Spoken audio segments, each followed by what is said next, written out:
A very good morning and welcome to our daily devotion. இன்னைக்கு நம்ம பார்க்க போது Psalms chapter 69 verses 19 to 36. So சங்கீதம் 69 அதில் 19லேருந்து 36வது வசனம் வரைக்கும் பார்க்க போகிறோம்.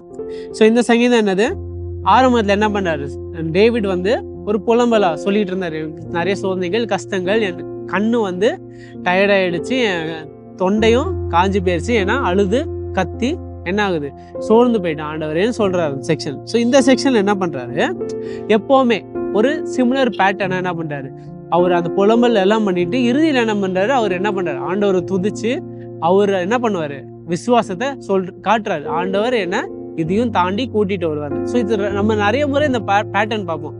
முதல்ல என்ன பண்ணுவாங்க, ஆண்டவர்கிட்ட இதயத்தை கொட்டுவாங்க, அழுது என்ன பண்ணுவாங்க, ஆண்டவர் இது இது இது இது இப்படி நடக்குது, இவ்வளவு கஷ்டத்துல இருக்குன்னு சொல்லுவாங்க.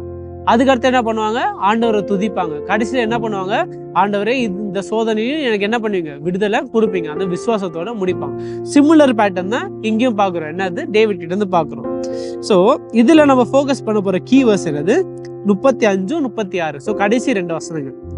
So Psalms chapter 69 verse 35 and 36 which says, "For God will save Zion and build up the cities of Judah, and people shall dwell there and possess it. The offspring of his servant shall inherit it, and those who love his name shall live in it." நான் already சொல்றேன். For God will save Zion and build up the cities of Judah, and the people shall dwell there and possess it. The offspring of his servant shall inherit it, and those who love it, his name shall live in it. So இதுல இருந்து நம்ம என்ன திரும்ப எடுக்க போறோம், முதல்ல என்ன பண்றாருங்க, David ஒரு புலம்பல தொடங்குறது, முடிய போது என்ன பண்றாரு, எதிர்காலத்துல ஆண்டவர் என்ன பண்ணுவாரு, அவரை விடுதலை கொடுப்பாரு என்ற விசுவாசத்தோட முடிக்கிறார். ஸோ இங்க நம்ம பார்க்க போது ஒரு ஃபர்ஸ்ட் ஒரு எக்ஸாம்பிளே சொல்றேன்னா, எக்ஸாம்பிள் நீங்க பாருங்க, 2 பேர் தொலைஞ்சு போயிருக்காங்க, இல்ல 2 பேர் இல்ல, 2 பேர் காட்டுல இருக்காங்க, ஒரு நல்ல அடர்ந்த காட்டுல இருக்காங்க, 2 பேரும் ஒரே பாதையில தான் போறாங்க, A to B, 2 பேரும் ஒரே இதுல தான் போறாங்க. ஆனா ஒருத்தர் கையில மேப் இருக்கு, இன்னொருத்தர் கையில மேப் இல்லை. 2 பேரும் கரெக்டான பாதையில தான் போறாங்கன்னு வச்சுக்கோங்க, கரெக்டான ரூட்டு தான் ஃபாலோ பண்றாங்க. ஆனா முதல் ஆளுக்கு எப்படி இருக்கும், மேப் இல்லாத ஆளுக்கு பயத்திலே இருப்பாரு, பதற்றத்திலே இருப்பாரு. ஏன் தெரியுமா, அவருக்கு ஒழுங்கா தெரியாது நான் போற பாதை சரியான பாதையா, இந்த பாதை படி தான் போகணுமா, ஏன்னா அவருக்கு எல்லாம் மேப் இல்லை. அவர் கரெக்டான பாதையில போனாலும் அந்த பயமும் அந்த சந்தேகமும் அவருக்கு என்ன இருக்கும், எப்பவுமே வந்துகிட்டே இருக்கும். ஆனா 2வது நபரு அவருக்கு எல்லாம் மேப் இருக்கிறதுனால என்ன இருப்பாரு, தைரியமா போவாரு, ஏன்னா அவருக்கு தெரியும் மேப்பை படி இந்த வழிதான் போகணும், ஏன்னா இந்த வழி போனா எனக்கு முடிவு இந்த இடத்துல தான் நான் போய் சேவேன், கரெக்டா நான் சேருவேன், எங்க டேர்ன் பண்ணணும்னு அவருக்கு கான்பிடன்ஸ் இருக்கும், ஏன்னா அவருக்கு கண்ணு முன்னாடி என்ன இருக்கு, அந்த அடையாளம் இருக்கு, அந்த வழி இருக்கு. ஸோ இதுல இருந்து நம்ம என்ன எடுத்துக்க போறோம்னா, இந்த சங்கீதத்துல என்ன நடக்குது, முதல்ல டேவிடுக்கு ஒரு தொலைஞ்சு போன மாதிரி தான் எடுக்கிறாரு. ஆனா அவர் என்ன முடிக்கிறாரு, அவர் ஒரு மேப் போட முடிக்கிறாரு. ஏன்னா என்ன சொல்றாரு, இறுதியில ஆண்டவர் எனக்கு கூட இருக்கிறாரு, ஆண்டவர் என்ன பண்ணுவார், என்ன சஸ்டெயின் பண்ணி எனக்கு இந்த சோதனையை தாண்ட பலன் கொடுப்பாருன்னு சொல்றாரு.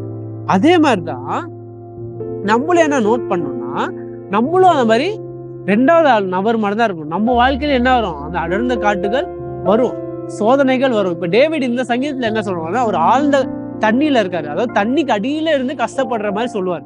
அதே மாதிரி நம்மளுக்கு என்ன இருக்கும், வாழ்க்கையில நிறைய இடத்துல நிறைய சூழ்நிலையில நம்மளும் அந்த மாதிரி ஒரு சூழ்நிலை இருக்க மாதிரி நம்மளுக்கு ஃபீலிங் இருக்கும்.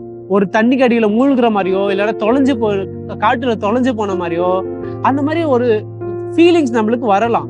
ஆனா அந்த மாதிரி சூழ்நிலையில முதல்ல நம்ம என்ன எடுத்துக்கணும்னா, நம்ம படுற கஷ்டத்துக்கு ஒரு அர்த்தம் இருக்கு. ஏன்னா டேவிடு என்ன பண்றாரு, அந்த கஷ்டத்துக்கு ஒரு அர்த்தத்தை சொல்றாரு. அதே மாதிரி நம்மளுக்கு என்ன இருக்கு, are suffering as a meaning.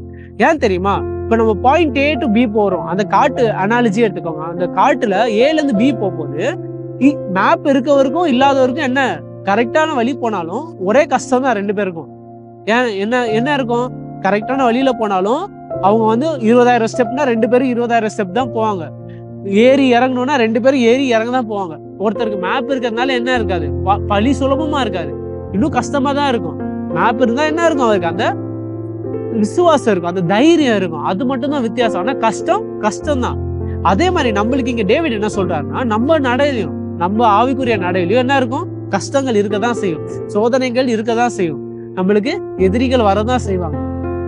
ஆனா நம்ம என்ன அறிஞ்சிக்கணும்னா, இதுக்கெல்லாம் ஆண்டவர் என்ன வச்சிருக்காரு, ஒரு பெரிய அர்த்தம் வச்சிருக்காரு. Are suffering as a meaning. நம்ம சும்மா கஷ்டப்படல, ஆண்டவரோட ஒரு பெரிய பிளான், ஆண்டவரோட ரிடெம்ப்டிவ் பிளான்ல ஒரு குறி இருக்கு. அந்த குறியில நம்ம கஷ்டம் ஒரு பங்கு இருக்கு. நம்ம கஷ்டத்துக்கு என்ன இருக்கு, ஒரு அர்த்தம் இருக்கு. இப்போ ஒரு எக்ஸாம்பிளுக்கு நீங்க யாத்ராகம புத்தகத்துல இஸ்ரேல் மக்கள் என்ன பண்ணுவாங்க, எகிப்துல இருந்து நடக்க போது அவங்களுக்கு வந்து கேனானுக்கு வந்து பக்கத்துல தான். ஆனா ஆண்டவர் என்ன பண்ணுவார், அவங்கள சுத்தி வளைச்சு கூட்டு போவார். ஏன் கூட்டிட்டு போவார்னா, சுத்தி வளைச்சு நேரா கூட்டு போவாங்க முதல்ல. ஏன்னா எகிப்துக்கு வெளியே வந்தாலே என்ன இருக்கும், நிறைய கேம்ப்ஸ் இருக்கும். அந்த கேம்ப்ஸ் என்ன பண்ணுவாங்க, இவ்வளவு பெரிய கூட்டம் வர்றது, மொத்தம் 20 லட்சம் மக்கள் இவங்க நடக்கிறத பார்த்தா என்ன பண்றாங்க, இவங்க நம்ம தாய் தேசத்துல இருந்து என்ன பண்றாங்க, இவங்க எஸ்கேப் பண்ண பாக்குறாங்க. அதனால என்ன பண்ணிருக்கலாம், அந்த சோல்ஜர்ஸ் ஈஜிப்ட் நேஷனுக்கு வெளியே கொஞ்சம் கொஞ்சம் ஸ்டேஷன் ஆயிருப்பாங்க. அவங்க என்ன பண்றாங்க, இவங்க நம்ம நாட்டை விட்டு எஸ்கேப் பண்ண பாக்குறாங்க, என்ன பண்ணுவாங்க, கொலை பண்ணிருக்கலாம். ஆனா அதனாலதான் அது அறிஞ்சுதான் ஆண்டவர் என்ன பண்றாரு, இஸ்ரேல் மக்களை சுத்தி கூட்டிட்டு போறாரு. அந்த மக்களுக்கு தெரிஞ்சதா அப்போ அந்த காரணம் வந்து தெரியாது, ஆனா நம்மளுக்கு இப்ப தெரியுது. அதே மாதிரி நம்மளும் இப்ப நிறைய கஷ்டங்கள் இருக்கும், ஆண்டவர் நம்மளுக்கு கஷ்டமான பாதையில கூட்டு போவாரு. இப்போ நம்மளுக்கு புரியாது ஏன்னு. ஆனா ஓவராலா நம்ம ப்ராடர் பிக்சர் பார்க்க போது ஆண்டவர் அவரோட ரட்சிப்பின் பிளான்ல, அவரோட நடையில நம்மளுக்கு இருக்க இந்த சோதனை கஷ்டத்துக்கும் ஒரு அருமையான காரணம் இருக்கும். நம்மளுக்கு இப்போ தெரியுதோ இல்லையோ, இறுதியில கண்டிப்பா நம்மளுக்கு ஆண்டவர் என்ன பண்ணுவார், அதை விளக்குவார். ஸோ முதல்ல நம்ம என்ன எடுத்துக்கணும், all suffering as a meaning, நம்ம கஷ்டத்துக்கு ஒரு அர்த்தம் இருக்கு. ரெண்டாவது ரிப்பீட்டடா என்னன்னா, நம்ம கஷ்டங்கள் வரப்போது நம்ம என்ன ஆகக்கூடாது, சோர்வடையக்கூடாது. என்ன பண்ணும், நம்ம புலம்பலாம்.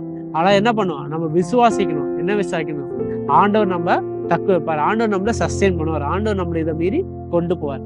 So that is what I want us to take away. ஒரு சின்ன prayer.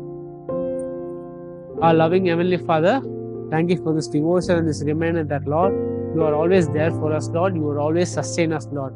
Also, Lord, thank you for giving us this perspective that, Lord, our suffering is not meaningless, but it has a beautiful meaning in your redemptive plan, Lord. Lord, help us sustain our faith through these dark times that we have in our lives at periods, Lord. Lord, let us not falter, let us not stumble when we go through such difficulties, but Lord, help us see and remember that, Lord, our suffering and our difficulties have a purpose in your grand redemptive plan, Lord. All of this in Christ's name I pray. Amen.